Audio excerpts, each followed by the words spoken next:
Greetings from London.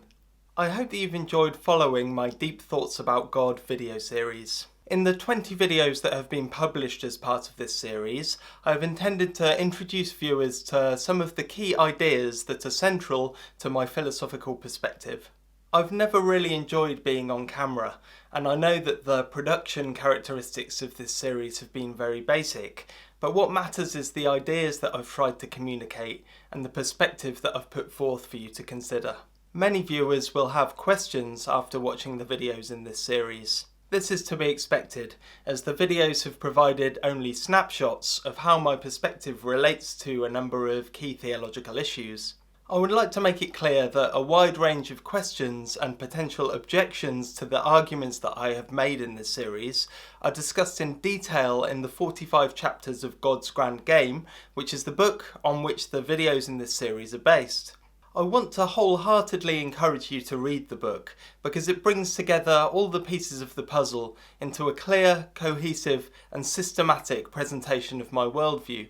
Topics addressed in the book which have not been covered in depth in this series include morality, the problem of evil, open theism, compatibilism, divine conservation and occasionalism, and a number of other theories related to the divine sovereignty versus free will problem. In the book, I also discuss how my perspective relates to religions other than Christianity, including Islam, Judaism, Hinduism, Buddhism, and also the scientific worldview. The book is available from a wide range of booksellers, so just search the name Stephen Colborne and the title God's Grand Game, and you will likely be able to pick up a copy in your preferred format.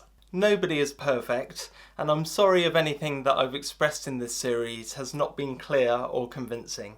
While I am very confident in the truthfulness of my philosophical perspective, there are times when I feel certain ideas and arguments might have been better expressed in order to persuade a greater number of people of the veracity of my reflections. No one is immune from making mistakes, and the tendency towards imperfection is part of God's will for all our lives and is indeed a defining aspect of what makes us human.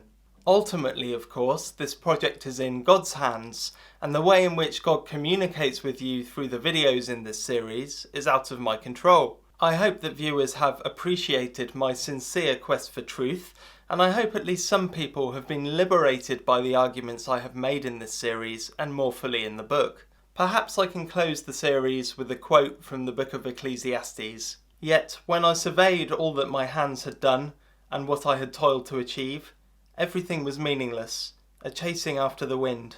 Nothing was gained under the sun." And that's from Ecclesiastes chapter 2 verse 11 NIV.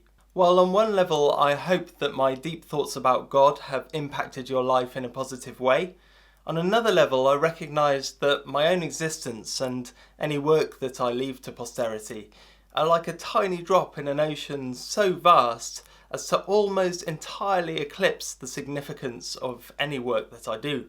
And I did say almost eclipse. Almost. Thank you for watching, and God bless you.